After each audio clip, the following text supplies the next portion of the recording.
আসসালামু আলাইকুম সবাইকে। আপনাদেরকে আবার স্বাগত জানাচ্ছি কোড টকে। কোড টক হচ্ছে বাংলাদেশের প্রথম এন্টারপ্রেনিউরশিপের উপর একটা ওয়েব সিরিজ। যে ওয়েব সিরিজটা আমরা করছি আমাদের ইয়াং এন্টারপ্রেনিউরদের জন্য, যারা নিজেদেরকে উদ্যোক্তা হিসেবে সামনের দিকে আগিয়ে নিয়ে যেতে চায়। এবং আমাদের সাথে আজকে আছেন একজন অতি পরিচিত এবং আমাদের প্রিয় মুখ, আমাদের মাননীয় গণপ্রজাতন্ত্রী বাংলাদেশের former secretary from ICT division mister NI Khan, যাকে নতুন করে পরিচয় করিয়ে দেওয়ার কিছুই নেই, এবং ডিজিটাল বাংলাদেশ গঠনের শুরুর থেকে যে ছিল তার সাথে আমরা আজকে একটু কথা বলবো about entrepreneurship, innovation and startup ecosystem.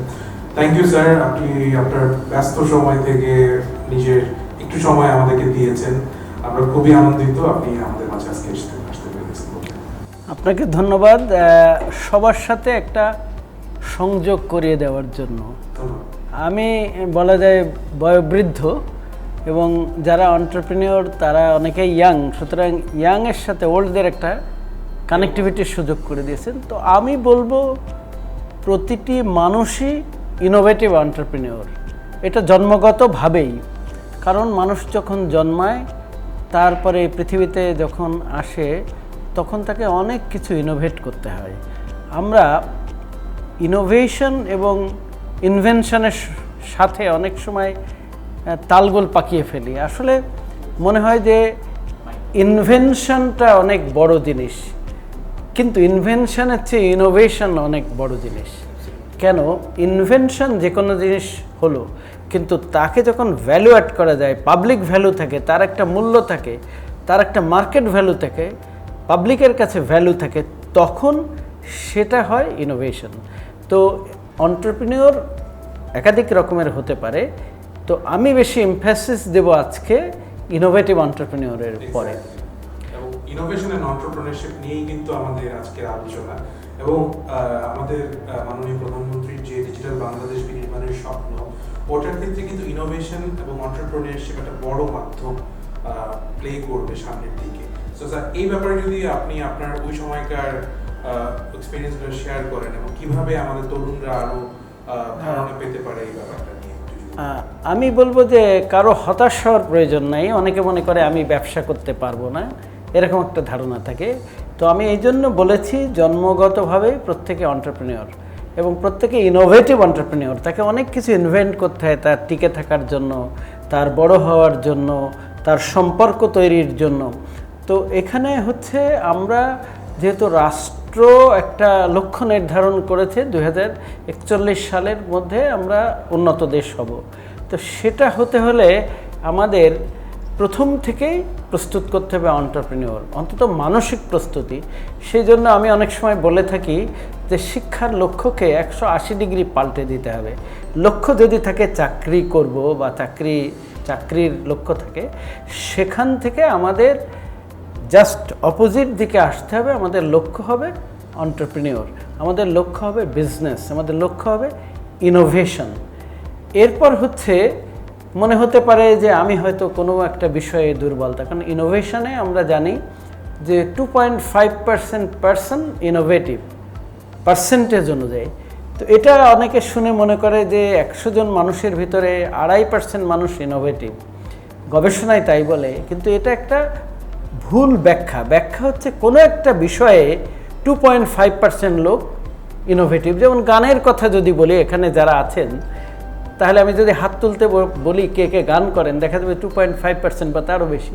যদি বলি কে নাচ করতে পারেন, তাহলে 2.5% বেশি। কে ছবি আঁকতে পারেন, কে রান্না করতে পারেন, কে অভিনয় করতে পারেন, তাহলে সবাই কিন্তু ইনোভেটিভ। সুতরাং আমি বলবো আপনারা যারা ইয়াং, তারা মনে করবেন না যে ওই 2.5% মানে অন্য কেউ, আপনিও ইনোভেটিভ। এরপর আসছে যে মানসিক প্রস্তুতি, সেটা আমি শিক্ষকদের উদ্দেশ্যে বলবো। তার কারণ প্রত্যেক জিনিসের জন্য একটা গাইড লাগে। একটা গাছ যখন বড় হয়, তখন দেখবেন তাকে একটা খাঁচা দিয়ে দেয়। এই খাঁচাটা কিন্তু শিক্ষক, এই বাউন্ডারিটা দিয়ে দেয় শিক্ষক, তার হরাইজনকে ছোট না করার জন্য, তার হরাইজনে সে নার্চার করতে পারে, সেই জন্য তার একটা উপযুক্ত পরিবেশ তৈরি করে দেওয়ার জন্য শিক্ষক। স্কুল কলেজের শিক্ষকদের প্রথম থেকে বলা উচিত তুমি একটা লক্ষ্য ঠিক করবে এবং তুমি কিসের এন্টারপ্রেনিউর হবে সেই সম্পর্কে পড়াশুনো করবে, সেই সম্পর্কে শিখবে, হাতে কলমে কাজ করবে। সেই জন্য আমি বলবো মন্ত্রটা এরকম যেন হয় something about all about something, অর্থাৎ কিছু সম্পর্কে তার সব কিছু জানতে হবে, সেই সম্পর্কে প্রস্তুতি নিতে হবে। আর সব কিছু সম্পর্কে তার কিছু ধারণা থাকতে হবে এনভায়রনমেন্ট সম্পর্কে। তার কারণ আমি যদি বলি বায়োলজিক্যাল ওয়ার্ল্ড হচ্ছে প্রিডেটরি, বিজনেস ওয়ার্ল্ডও প্রিডেটরি। একটা বিজনেস আরেকটা বিজনেসকে খেয়ে ফেলতে পারে। সুতরাং তাকে সেই মেকানিজম ডেভেলপ করতে হবে, সেই নলেজ থাকতে হবে, এনভায়রনমেন্টাল নলেজ থাকতে হবে। তো সেই বিষয়টাও আমি তাদেরকে বলবো। তৃতীয় আরেকটা বিষয় বলবো যে অবশ্যই লেখাপড়া করতে হবে, শিক্ষিত হতে হবে। ইয়েস। তো লেখাপড়া আমরা অনেক সময় বইয়ের ভিতরে সীমাবদ্ধ থাকি, কিন্তু পৃথিবী অনেক বিস্তৃত, মানুষের সাথে ইন্টারাক্ট করতে হবে, নেটওয়ার্ক করতে হবে। যদি কেউ এন্টারপ্রেনিউর হতে চায়, তার অভিজ্ঞতা অর্জন করতে চায়, বইয়ে সব কিছু প্রকাশ করা যায় না। মানুষে যে আমি ইনফরমালি একটু বলি, একটু একজনের সাথে আরেকজন যদি চিঠি লেখে, যে কোনো ধরনের সম্পর্কের চিঠি লেখে, সেটা কিন্তু সব কিছু এক্সপ্রেশন করা যায় না লিখে। সামনাসামনি যখন হয় কথা বলেও অনেক কিছু এক্সপ্রেশন করা যায় না, অনেক সময় ভাবভঙ্গি দিয়ে এক্সপ্রেশন করে। আমি যদি একটু ইয়াংদের জন্য বলে, কেউ যদি কারোর সাথে প্রেম করতে চায়, আমি তোমাকে বিয়ে করব, প্রেম করব, এই কথা বললে কিন্তু কখনোই হবে না। তার এক্সপ্রেশনটা থাকতে হবে, তার ভাবভঙ্গি থাকতে হবে, বডি ল্যাঙ্গুয়েজ। ইয়েস। তো ব্যবসায়ী বা এন্টারপ্রেনিউর হতে হলে তার কিন্তু মননে, চিন্তায়, চেতনায় থাকতে হবে সেটা। এবং ওই অ্যাটিটিউডটা, স্যার আমি যদি ভুল না করে থাকি, যে entrepreneurship it's all about mindset. আমাদের ওই মাইন্ডসেটটা লাগবে, যে মাইন্ডসেটটাই কিন্তু আসলে আমাদের সামনের দিকে যে অ্যাকশন, ওই অ্যাকশনগুলোকে নির্ধারণ করবে। কয়েকদিন আগে আমি ইউরোপে ছিলাম, আমি লন্ডনে গিয়েছিলাম, সেখান থেকে কার্ডিফ গিয়েছিলাম। তা কার্ডিফ হচ্ছে আমাদের একজন বাংলাদেশি এন্টারপ্রেনিউর, উনি ইউরোপের বাংলাদেশিদের ভিতরে সবচেয়ে বড় একজন এন্টারপ্রেনিউর। তাকে আমি বলেছিলাম যে এন্টারপ্রেনিউরদের উদ্দেশ্যে আপনি কিছু বলেন যারা নতুন। উনি বলছেন ডিটারমিনেশন। রিস্ক থাকে, রিস্ক ফ্যাক্টর আছে, কিন্তু ডিটারমিনেশন যদি থাকে তাহলে রিস্ক কোনো বিষয় না। তখন আমি একটা ছোট্ট উদাহরণ দিই। আমি যদি এখানে এরকম একটা টেবিল দিই এবং গ্যাপ রাখি, এখান থেকে এখানে লাফ দিতে বললে যে কেউ লাফ দিতে পারবেন। কিন্তু দুইটা বিল্ডিং, এই বিল্ডিংয়ের পাশে আরেকটা বিল্ডিং আছে 11 তলা বা 10 তলা, এই গ্যাপটা যদি থাকে, তখন যদি আমি আপনাদের লাফ দিতে বললে সেটা লাফ দিতে পারবে না, ভয় করবে। কিন্তু এই বিষয়গুলো মাথায় রাখতে হবে যদি এন্টারপ্রেনিউর হতে চায়। সেজন্য ফার্ম ডিটারমিনেশন দরকার। আরেকটা হচ্ছে, আমরা অনেক সময় বলি যে আমাদের ক্যাপিটালের অসুবিধা, এবং আমরা অনেক সময় বলি যে আমাদের পৃষ্ঠপোষক বা ব্যাকিং দরকার, মামা খালু দরকার। কিন্তু এটা অনেক সময় নিজের মামা খালুর চেয়ে বন্ধুরা অনেক বেশি সাহায্য করতে পারেন। সেই জন্য রিলেশন তৈরি করা, প্রথম থেকেই যারা এন্টারপ্রেনিউর হতে চায় তাদের ইন্টারপার্সোনাল স্কিল, অন্যকে কিভাবে কনভিন্স করা যাবে, অন্যকে কিভাবে তার কথাগুলো দিয়েই তার সাথে সম্পর্কিত করা যাবে, তাকে কনভিন্স করা যাবে, সেই ধরনের ইন্টারপার্সোনাল স্কিল থাকতে হবে। এটা একটা বেসিক জিনিসগুলো আমি বলছি। এবং ইন্টারপার্সোনাল স্কিল ভালো থাকলে ক্যাপিটালের কোনো অভাব হয় না। ব্যাংকারের সাথে সম্পর্ক করে হতে পারে, যে ধনী লোক আছে তার সাথে সম্পর্ক করে হতে পারে। আরেকটা বিষয় বলবো যে সব সময় একা একা করতে হবে এমন কোনো কথা না। আমাদের একটা টেন্ডেন্সি আছে বাংলাদেশিদের, কারণ আমাদের এখানে একা একা টিকে থাকা যায়, যার জন্য বায়োলজিক্যালি আমাদের মাথায় ওয়ার্ড আছে একা একা করার। কিন্তু এখনকার দিনে অনেক সফিস্টিকেটেড। সেই জন্য আমি এন্টারপ্রেনিউরদেরকে বলবো, একজন ইংরেজিতে হয়তো দক্ষ, তাকে রাখবেন, একজন আইটিতে হয়তো দক্ষ, তাকে রাখবেন, একজন বাংলায় দক্ষ। সুতরাং আপনার টিমে কাজ করার চেষ্টা করবেন। সব সময় আপনারা যদি ডেভিড এটনবরার ন্যাশনাল জিওগ্রাফিক দেখেন, একটা কথা বলবে, নাম্বার গিভস সিকিউরিটি। যখন বিভিন্ন ডিসিপ্লিন থেকে আসবেন বিভিন্ন এক্সপার্টিস থেকে আসবেন এবং এক হবেন, তখন কিন্তু সিকিউরিটি বেড়ে যায়। ওই যে একটা সাস্টেনেবিলিটির কথা বলছেন, সাস্টেনেবল হতে হলে টিমে কাজ করতে হয় এক। আর একটা হচ্ছে কাজ, লেখার যে চিন্তা, মনন একটা শব্দ আছে বাংলায় অনেক আগের থেকেই, চিন্তা করা, কোন বিষয়টা করবেন তারপরে, এবং অন্যের সাথে আলাপ আলোচনা করবেন, সেটা একটা ভালো দিক। আর আরেকটা পয়েন্ট বলবো, টেকনোলজি। সবসময় প্রতিটা জীব নতুনকে গ্রহণ করতে চায় না, সবসময় হেসিটেশন থাকে। যে কোনো নতুন জিনিসের প্রতি মানুষের হেসিটেশন থাকে। মানুষ বলে না, জীবে। আমি জেনেছি যে বাঘ যে রাস্তায় আসে ঠিক সেই রাস্তায় ফিরে যেতে চায়, তার চেনা রাস্তা। কিন্তু চেনা রাস্তায় সিকিউরড, কিন্তু চেনা রাস্তায় বিগ প্রফিট এনে দিতে পারে না। আমরা যদি ইনোভেটিভ প্রজেক্টে দেখি, তাহলে দেখেছি তার একটা ক্যারেক্টারিস্টিক হচ্ছে মানে একেবারে উইন্ডফল রেভিনিউ এনে দেয়। তো ইফ ইউ ওয়ান্ট উইন্ডফল রেভিনিউ, তাহলে আপনার জানা রাস্তা গেলে হবে না, আপনাকে নতুন রাস্তা বাতলাতে হবে। সুতরাং ইনোভেশন বা এন্টারপ্রেনিয়রশিপ এখানে নতুন করে ক্রিয়েট করার বিষয় আছে। সেই ক্রিয়েট ম্যাটেরিয়াল ছাড়াও আইডিওলজিক্যাল ক্রিয়েশন হবে, প্রসেসের ইনোভেশন হতে পারে, কিংবা একটা থিওরির ইনোভেশন করতে পারে, বা কাজের পদ্ধতির বা ম্যানেজমেন্টের বা ইভেন পদ সৃষ্টির মাধ্যমে হতে পারে। নতুন একটা এক্সপার্টিজের পদ সৃষ্টির জন্য হতে পারে। এবং স্যার একটা জিনিস আমি যেটা বুঝলাম এখান থেকে, যে if you want to go fast, go alone, if you want to go far, go together. And the power of networking or power of togetherness means a lot, যেটার থ্রুতে কিন্তু আমরা সামনে একটা বড় লক্ষ্যের দিকে এগিয়ে যেতে পারি। আপনি যেটা বললেন এটা হচ্ছে আফ্রিকার একটা প্রবাদ। আমরা জানি আফ্রিকায় বিপদসংকুল, জীব দ্বারা পরিবেষ্টিত, সুতরাং সেই জন্য আফ্রিকার এটা উৎপত্তি, এই কথাটা যে তুমি যদি স্বল্প কোথাও যেতে চাও তাহলে তুমি একা যাও, কিন্তু দীর্ঘ কোথাও যেতে হলে তুমি অন্যদের সাথে নাও। এবং স্যার একটা জিনিস আমি আপনার থেকে জানতে চাই, যে ডিজিটাল বাংলাদেশ বিনির্মাণের যে আমরা স্বপ্ন দেখছি এবং ভিশন যে ডেল্টা প্ল্যান, আমরা 2041 সাল নাগাদ আমরা একটা উন্নত রাষ্ট্র হিসেবে নিজেদেরকে প্রতিষ্ঠিত করব, এবং এটার জন্য আমরা কিভাবে তৈরি হতে পারি, আমাদের তরুণদেরকে যদি কোনো দিক নির্দেশনা যদি তাদেরকে দেন, আপনি একটু যদি এখানে যদি বলেন যে তাদেরকে দিক নির্দেশনামূলক কিছু। প্রথম হচ্ছে, আমি আগেই বলেছি, মনস্থির করা কি করবেন।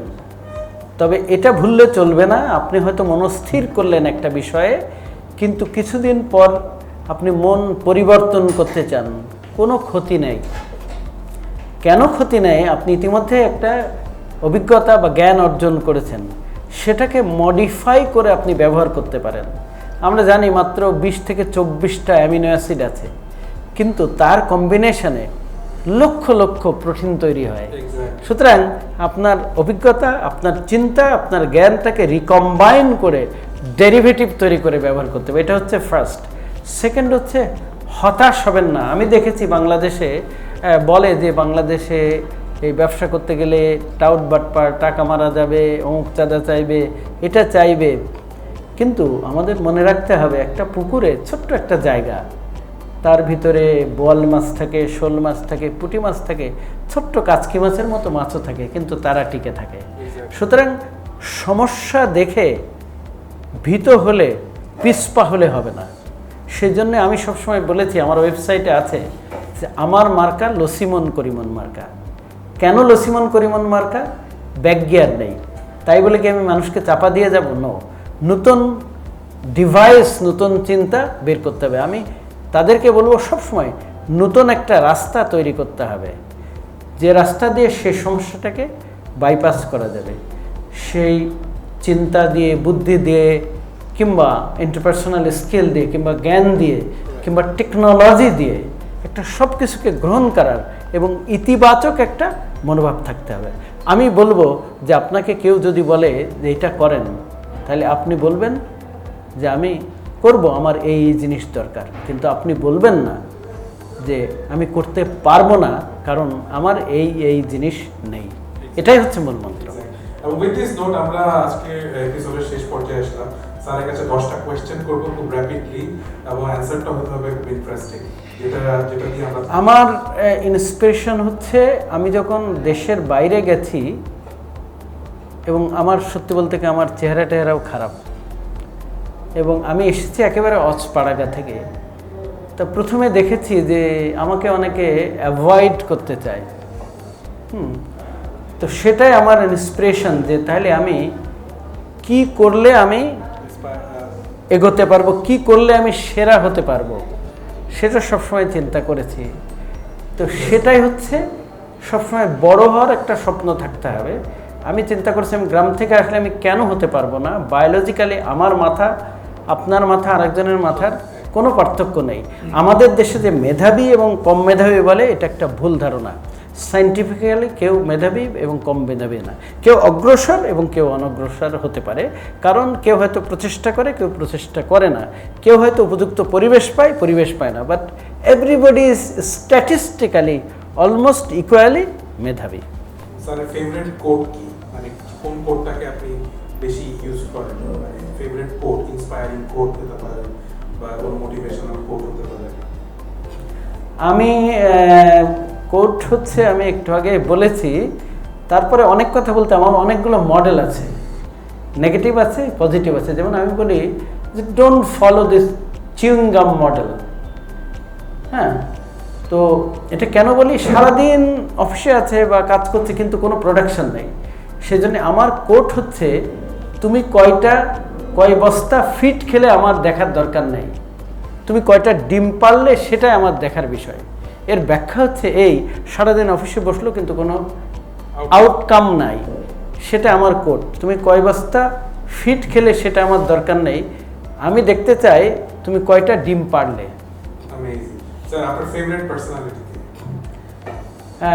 বাংলাদেশে না বিদেশে? বাংলাদেশ। সারা দুনিয়া মিলে যদি হয় তাহলে আমি বলবো অরুন্ধতী রয় আমার ফেভারিট, আমি খুব পছন্দ করি তার কথা। অ্যামেজিং। স্যার আপনার ফেভারিট প্লেস কোথায়, যেখানে আপনি যেতে চান বা আপনার জন্য খুব আনন্দের সময় থাকে?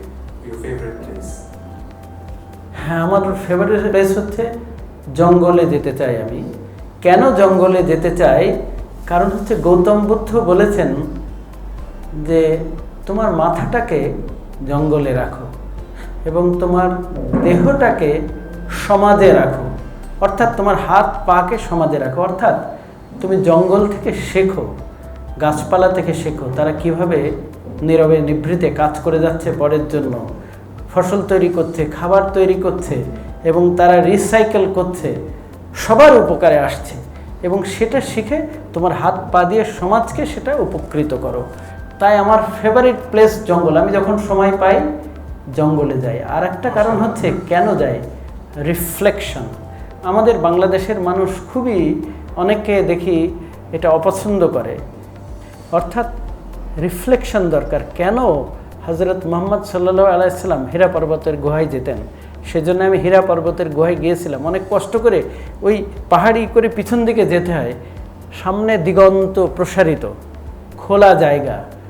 সেই জন্য রিফ্লেকশনের একটা উপযুক্ত জায়গা হচ্ছে বন। সেটা কিন্তু নিরিবিলি না, সেখানে অনেক জন্তু থাকে, পোকামাকড় থাকে, কিন্তু তারপরেও একটা নিরাপত্তা আছে। Thank you, sir. With this note, we are concluding this season of Code Talk. And thank you, sir. আপনার মূল্যবান সময়ের জন্য আপনি সময় বের করে এসেছেন।